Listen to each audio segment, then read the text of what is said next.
Iran-Afghanistan border 3,000 meters above sea level 6 in the morning. 60 U.S. Army Rangers moved silently through the Rocky Mountain terrain while 80 Iranian Special Forces personnel manned defensive positions at an overt operational base hidden in the mountain. The Rangers had climbed through the night to reach this altitude, and now they were closing on their target from 3 different directions in a coordinated assault. The Iranian covert operational base controlled a critical mountain pass used for weapons smuggling. Between Iran and Afghanistan, the facility consisted of 4 stone buildings surrounded by defensive walls with guard towers at each corner, providing clear views of the surrounding valleys. Iranian forces had operated from this location for years, believing the remote location and high altitude made them safe from attack. The Rangers had crossed from Afghanistan into Iran 12 hours earlier under cover of darkness, moving in small groups of 10 soldiers each through mountain valleys to avoid detection by Iranian patrols. The climb to 3,000 m had been physically demanding even for these highly trained soldiers, and each man carried full combat loads, including weapons, ammunition, water, demolition charges, and specialized climbing equipment in the thin mountain air, where oxygen levels were significantly reduced. The ascent required the Rangers to navigate steep rocky slopes and narrow mountain paths in complete darkness, while staying absolutely silent to avoid detection by Iranian sentries. Every step had to be carefully placed to avoid dislodging loose rocks that could alert Iranian sentries at the covert operational base above.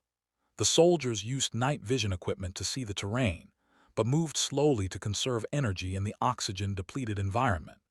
Each Ranger wore cold weather gear and carried equipment specifically selected for high-altitude operations.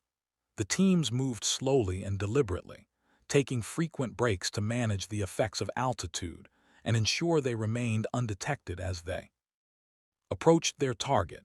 At 5:30, all 60 Rangers reached their final assault positions in rocky terrain 400 m from the covert operational base. The 3 assault teams had approached from the north, east, and west, while a sniper team established overwatch positions on high ground 600 m south of the target. The covert operational base's defensive walls were built from local stone and stood 3 m high, designed to protect against small arms fire and provide defensive positions for the guards inside. The 4 corner towers rose another 2 meters above the walls, giving sentries elevated positions to observe the surrounding terrain and engage approaching threats. Iranian Special Forces personnel at the covert operational base numbered approximately 80 soldiers organized into rotating shifts. At dawn, 20 guards were on active duty manning the towers and patrolling the walls while the remainder slept in the barracks buildings or prepared for their shifts. The guards were equipped with assault rifles and machine guns adequate for defending against smugglers or small raiding parties, but they had never faced a coordinated assault by American Special Operations Forces. Their defensive positions were oriented toward the valleys below, where they expected threats to approach, and they had limited visibility of the rocky high ground where the Rangers were positioned. At 550, the 4-man sniper team began engaging guards in the towers using suppressed rifles.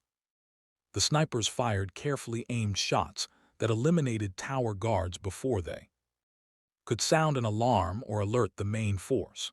Within 2 minutes, all 4 towers were cleared, and the Rangers began their final approach to the walls. The assault teams were divided into 3 groups with specific missions designed to overwhelm the covert operational base's defenses from multiple directions simultaneously, and each carried specialized equipment, including breaching charges, climbing gear, and demolition explosives for their assigned tasks. Alpha Team would breach the main gate on the eastern wall and assault the command building. Bravo Team would scale the northern wall using climbing equipment and secure the barracks. Charlie Team would breach the western wall with explosives and destroy the weapons storage building. The mission plan called for rapid assault that would capture the covert operational base before Iranian forces could organize effective resistance or call for reinforcements from bases in the valleys below. At 6:00, all three teams began their assault simultaneously. Alpha Team placed breaching charges on the main gate, a heavy wooden structure reinforced with steel bars. The team leader transmitted a brief warning over the radio to alert the other teams, then triggered the detonator. The explosion blew the gate inward, and Rangers immediately rushed through the opening in attack formation. Iranian guards near the main gate responded to the explosion by grabbing their weapons and rushing toward the barrage, but they were met by concentrated fire from Rangers who had established positions on both sides of the gate. The first exchange lasted less than a minute, with 8 Iranian guards fallen and the survivors retreating deeper into the compound. While Alpha Team was fighting at the main gate, Bravo Team reached the northern wall and began scaling it using climbing ropes and lightweight ladders. The 3M wall was challenging but manageable for the trained Rangers, and within 90 seconds, the first soldiers were over the wall and establishing positions inside the compound. The Rangers found themselves in a courtyard between the wall and the barracks building, where Iranian guards were emerging from doorways in response to the explosion at the main gate. The Americans opened fire immediately, engaging Iranians before they could fully organize their response. 10 guards were hit in the initial burst of fire, with several fallen, and others wounded seriously enough to take them out of the fight. Charlie Team approached the western wall carrying shaped demolition charges designed to blow holes through stone barriers. The team placed charges at 2 points along the wall, creating breaches that would allow Rangers to enter the compound from an unexpected direction. The explosions blew chunks of stone inward and created openings large enough for soldiers to climb through. The western breach put Charlie Team directly in front of the weapons storage building, a reinforced structure where Iranian forces kept ammunition, rockets, and other military supplies. The team leader assigned 2 soldiers to secure the breach while the rest moved toward their primary objective. By 6:15, all 3 Ranger teams were inside the compound and engaging Iranian defenders from multiple directions. The Iranians were fighting from defensive positions, behind walls and inside buildings. But they were confused by attacks coming from 3 sides simultaneously and struggled to coordinate their response. The Iranian covert operational base commander attempted to organize a defense by ordering his guards to establish firing positions in the stone buildings, which provided better protection than the open courtyard. Guards retreated into the command building, barracks, and weapons storage building, converting the structures into defensive strong points. This defensive withdrawal created a new tactical situation where Rangers controlled the courtyard and walls, but faced defenders blocked inside buildings. The Americans would need to clear each structure room by room, a dangerous task that would require breaching doors and windows while under fire from defenders inside. Alpha Team prepared to assault the command building, a 2-story stone structure that housed the Iranian commander and his operation staff. The building had small windows protected by metal bars and a heavy door that would require explosives to breach. Rangers placed breaching charges on the door, while other team members provided covering fire to suppress Iranian defenders shooting from the windows. The breaching charge detonated and blew the door off its hinges, creating an opening filled with smoke and dust. Rangers immediately threw flashbang grenades into the building, creating disorienting noise and light that temporarily stunned the defenders inside. The assault team rushed through the doorway and began clearing rooms on the ground floor. The interior fighting was intense and extremely close range, with Rangers and Iranian guards engaging each other at distances of just a few meters inside the narrow rooms and corridors. The Americans used superior training and equipment to clear each room one by one. But the Iranians fought stubbornly from defensive positions and inflicted casualties before being overcome. Alpha Team cleared the ground floor within 5 minutes, leaving 12 Iranian defenders fallen and securing the area. The team then prepared to assault the second floor, where the Iranian commander and additional guards had retreated to make their final stand. Meanwhile, Bravo team was fighting to clear the barracks building, a long single-story structure where most of the Iranian guards had been sleeping when the assault began. Many of the defenders inside were still partially dressed and disorganized, having been woken by the explosions and thrown into combat without time to fully prepare. The barracks had multiple rooms connected by a central hallway, and clearing it required rangers to methodically work down the corridor while checking each room for defenders. The Iranians fired from doorways and through walls, forcing the Americans to advance slowly and carefully to avoid casualties. The close quarters fighting in the barracks lasted nearly 20 minutes, with rangers using grenades and coordinated movements to clear rooms, while Iranian defenders fought from prepared positions inside. The Americans eventually prevailed through superior tactics and training, leaving 23 Iranian guards fallen and capturing 5 who surrendered when their positions became untenable. Charlie team faced different challenges at the weapons storage building, which was constructed with thick stone walls and had limited entry points. The Iranians inside were fighting to protect their ammunition supplies, knowing that if the Rangers captured the building, they could destroy the entire stockpile. The team placed demolition charges on the building's main door and a side window, creating 2 breach points that would allow Rangers to enter from different directions. When the charges detonated, the assault team rushed through both openings and found themselves in a large storage room filled with wooden crates containing ammunition, rockets, and explosives.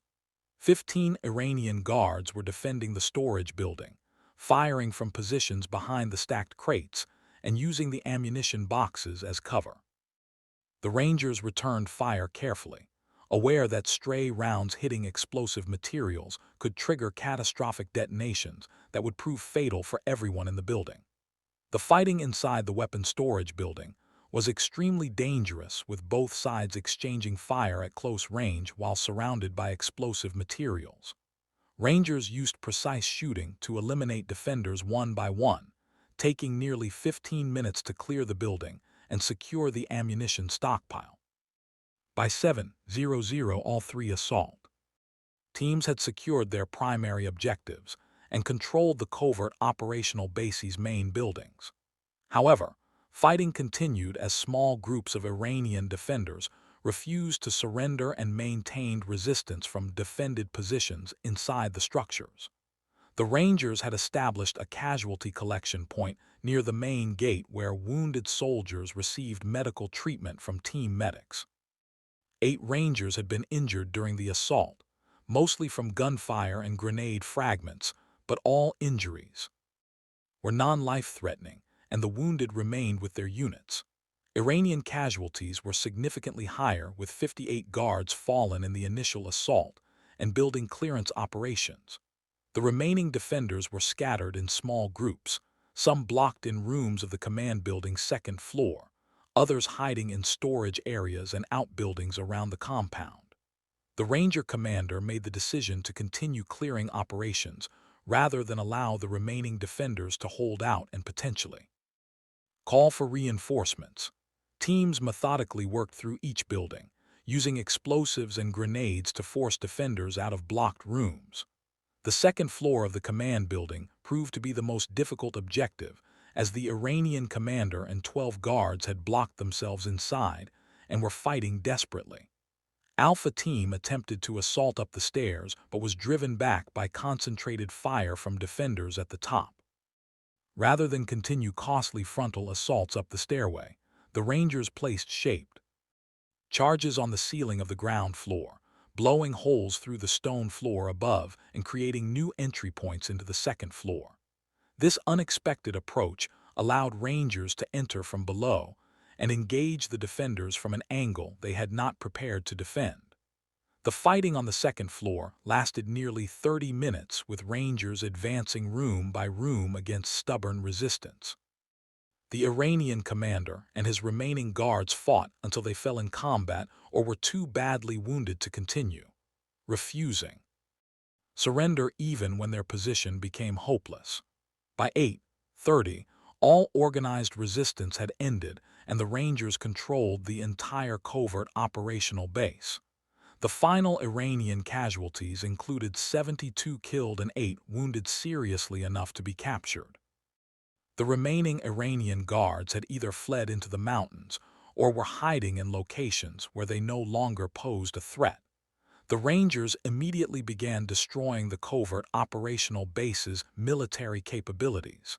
Demolition teams placed explosives throughout the weapon storage building, setting charges that would detonate after the Americans had withdrawn. The building contained thousands of rockets, ammunition rounds, and explosive materials that had been smuggled across the border for use against coalition forces in Afghanistan. Additional charges were placed in the command building to destroy communications equipment and intelligence materials. The barracks and other structures were searched for documents and equipment that could provide intelligence value with useful materials collected for extraction. At 9:00, the Rangers began their withdrawal from the covert operational base, moving back down the mountain in the same 3 groups that had conducted the assault. The demolition charges were set with 30-minute timers that would give the teams time to reach safe distances before detonation. The descent from 3,000 m was faster than the climb, but still required careful movement through difficult terrain. The Rangers carried their wounded and moved in attack formation, maintaining security against potential Iranian forces that might attempt to intercept them during the withdrawal. At 9:30, the demolition charges detonated throughout the covert operational base. The weapons storage building exploded first, triggering secondary detonations as ammunition and rockets cooked off in a massive fireball visible from valleys kilometers away. The command building exploded seconds later, destroying equipment and collapsing the structure. The Rangers continued their movement down the mountain while the covert operational base burned behind them. By noon, all teams had descended below 2,000 meters and were approaching the Afghan border where helicopters waited to extract them from the operational area. American casualties were 8 Rangers wounded during the assault, all with injuries treated in the field and none requiring immediate evacuation. Iranian casualties were 72 who lost their lives and 8 captured.